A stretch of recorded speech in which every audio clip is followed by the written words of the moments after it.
Hi, welcome to our presentation on easy sensory tools and routines you can do at home with your children during the COVID-19 quarantine. I'm Sharon Juneman from the Shadow Project, and we're a local Portland, Oregon nonprofit that partners with K-8 schools to make learning more accessible and engaging for children with learning challenges. I'm also the parent of children with sensory needs, and like many of you, I'm trying to figure out ways to support my kids' needs with schools closed and my kids at home. Hey everyone, I'm Jessica Wade. I'm an occupational therapist with the Multnomah County Early Childhood Program. I'm also the owner of the Wiggle Room, which is an indoor inclusive play space for kids in Northeast Portland. And like Sharon, I'm also a mom I have two young children, and I'm also trying to figure out ways to support them while we're all home together. Jessica and I have designed this video to give you quick, easy to use information to help you help your children get their sensory needs met at home using basic things you likely already have around your house or apartment. So we will go ahead and get started. So all of us use sensory input as a way to manage our bodies and manage our emotions, either to get ourselves more woken up and alert or to calm ourselves down.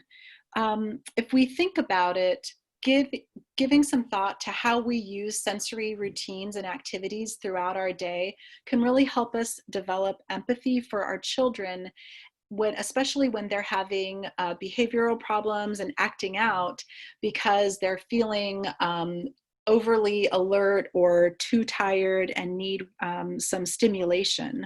So look at this list and think about what you do to meet your sensory needs throughout the day. Do you wake yourself up in the morning with coffee or tea? Do you snack on sweet or salty food in the afternoon? Or do you watch a favorite show or read a book to relax before bed? All of those are examples of things that you're already doing to create a sensory routine for yourself to keep yourself regulated throughout the day.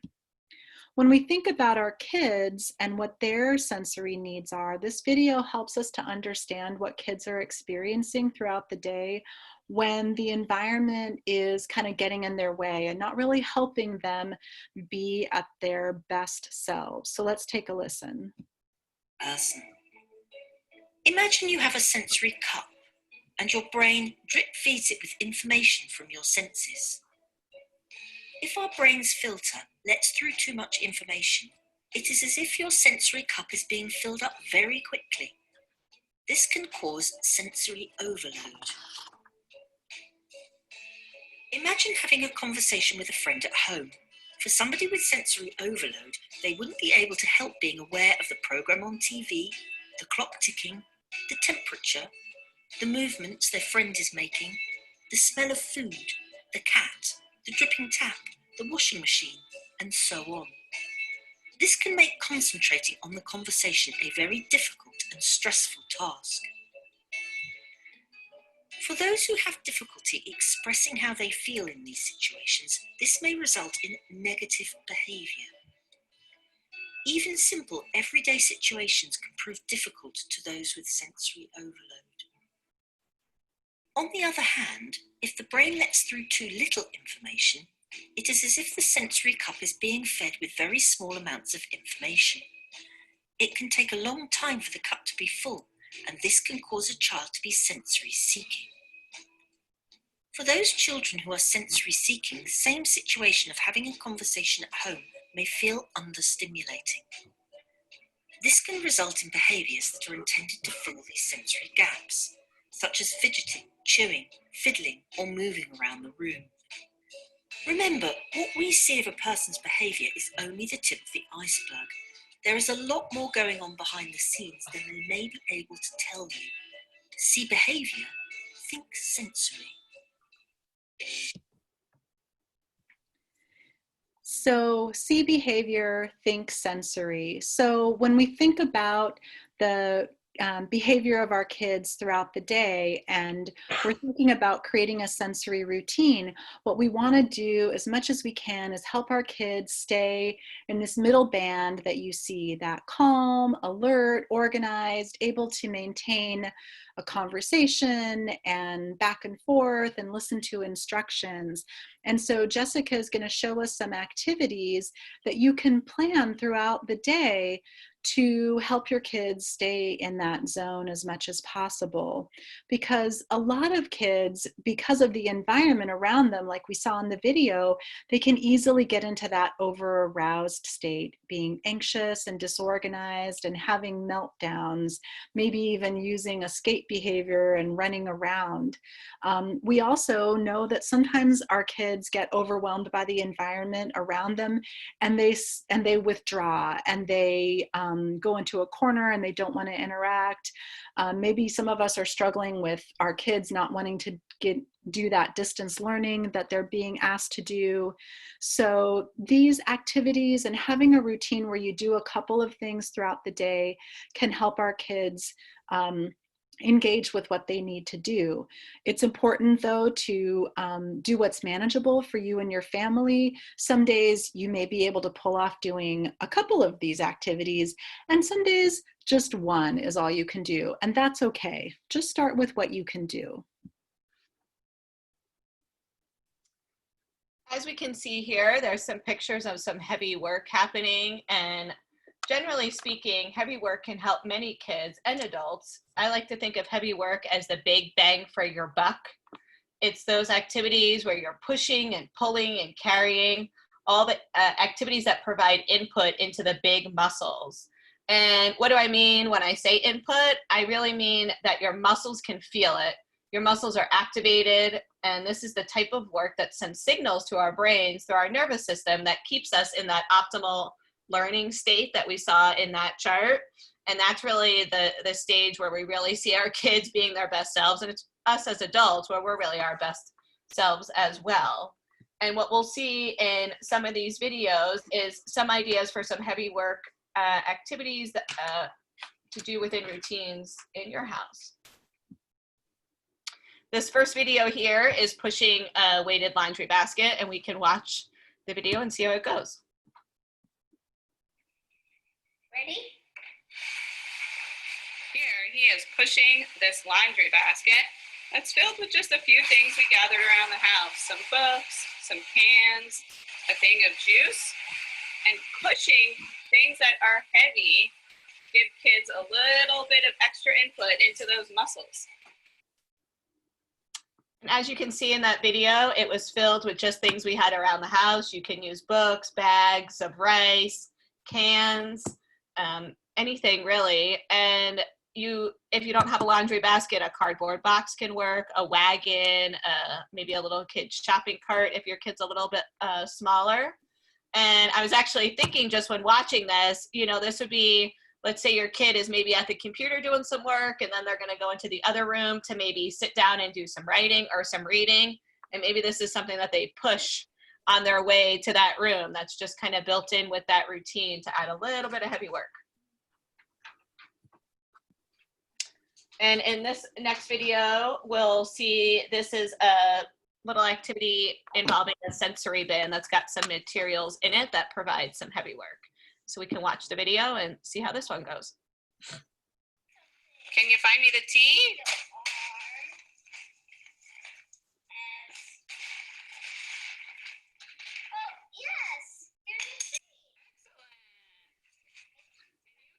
Lots of different things with this, and you can use other stuff in here. You can always put water in there if you have Sorry, that was supposed to stop a little bit earlier, but that's okay. As you can see in that video, that bin is filled with I think it's filled with some rice and beans that provides some input. You could also use some dried pasta, sand, dirt, pebbles, trying to think of things that you already have. And this is a kind of smaller shoebox size plastic container, but could also use a cardboard box, an old shoebox. If you have a kid that really likes to feel a full body experience, you could use a big Rubbermaid bin and fill that up with some cool sensory materials. And they could explore that. If maybe your kid's a little bit older, this could be a way that maybe there's a way to incorporate a math lesson into there. Maybe they have to count things as they're taking them out or add them together. Using here, I used some letters, but you could even expand it to maybe the letters come out and then working on spelling, or then writing the letters that come out. Could be a way to kind of incorporate it into what they're already doing. And in this next slide, this is a video using a weighted bottle, which is another way to add some heavy work throughout their day. And we can watch the video and see how this one goes. With this, you can say, oh, can you bring me that bottle? Bring it over here. And carrying. And so carrying a weighted bottle is another way to add some of that heavy work. And you could put the bottle into a wagon or into a cart or into a box and have them push it around. And if you have an older kid, putting away groceries is a great way to incorporate this type of work into their routine. And I just rinse out an old recycled bottle of milk jugs, work really well. This is some dishwasher gel. And I just rinse it all out and then put the material in there. And I usually do duct tape the lid on, or super glue, hot glue, to keep it on there real good. And we know that now we have kids of all ages that are at home and trying to do a bunch of different things in regards to their distance learning. And kids of all ages really do need sensory breaks. And I would say maybe even more so now with distance learning. They're really sitting a lot more than they're used to. Even at school, you know, maybe they were walking to sharpen that pencil, walk to go to the bathroom, walk to the cafeteria, and then they had their recess time. And so there was some more movement built into their day. And so they aren't getting a lot of that. And if you had a kid that was really into sports, they're really missing out on a lot of those activities as well.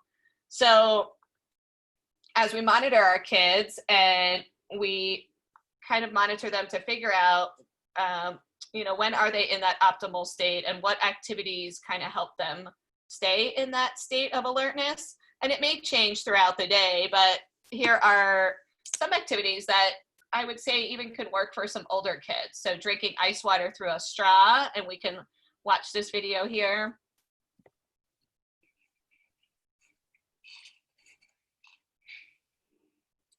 And this is pretty simple. It's just a straw and a cup. And if you have a kid that's really into water bottles, a water bottle with the straw lid, because when we're sucking, it's really using our jaw and our muscles in our face, which is providing heavy work. And believe it or not, it actually does create kind of an overall calming effect really on our whole bodies.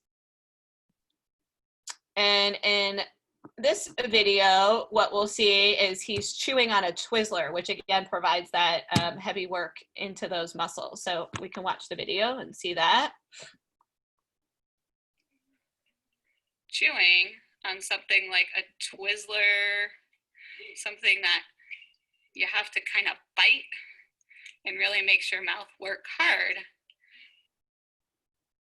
And you could use fruit leather or carrots, things that are really crunchy, really chewy, beef jerky, things like that, or a bagel is something that can provide a lot of that resistance that provides that real good heavy work and that input to our muscles. Another activity which some kids might be familiar with from school, especially a little bit older kids, is doing a wall push-up or a regular push-up if they can do it, some chair push-ups, some sit-ups. Those are some activities that they might be used to from school that can provide some of that heavy work too. This is about creating a work corral. So if we think about it, in our houses right now, parents are working from home, siblings are at home, parents, caregivers might be coming and going to different essential jobs. There's video calls happening. There's more neighbors and just kind of people around. You might be hearing the neighbor in the apartment next door. You might hear their music or their TV. You might have an older sibling maybe playing some music. A little sibling is, you know, having a temper tantrum in the other room. So there's a lot of sensory info going on right now that our kids really need to filter out, and it's asking them to work real hard to do that. So this is a way to help filter out some of that information, and we can watch this little video to see.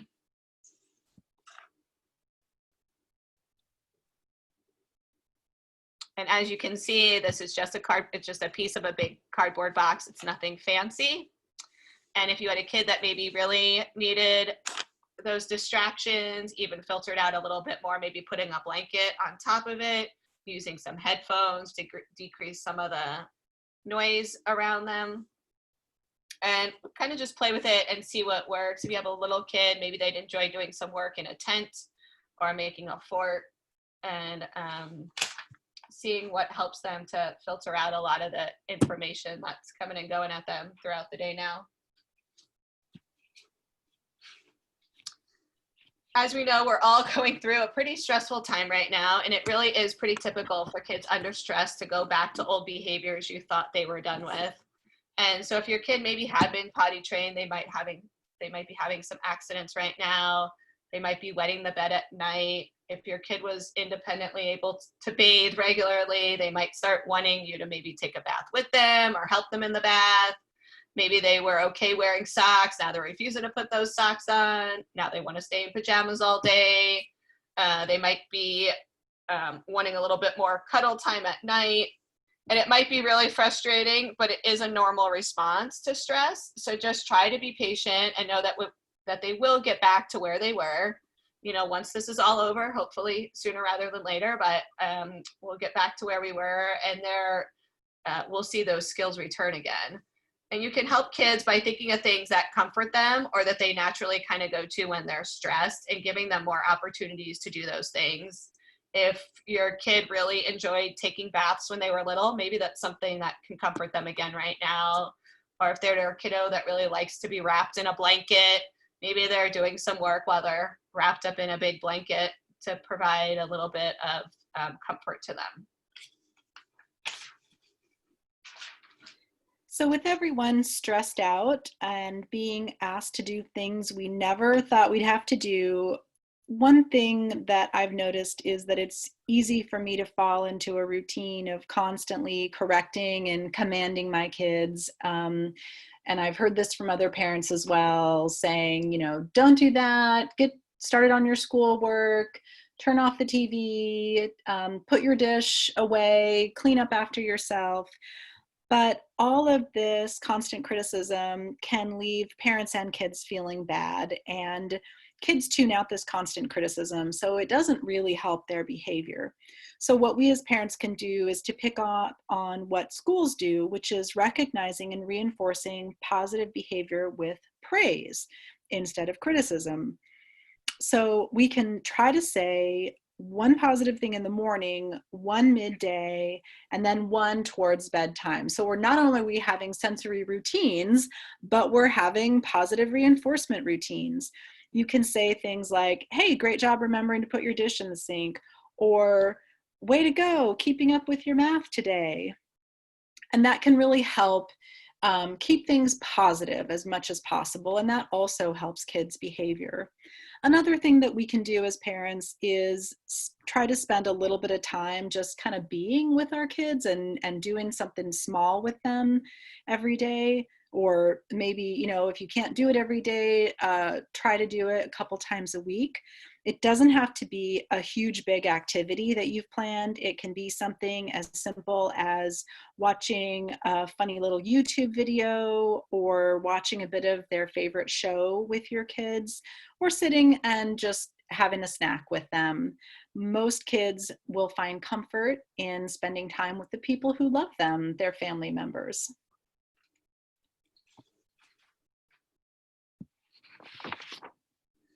Just stick with it. Know that there are many, many families out there going through similar challenges right now. We're all trying to figure this out.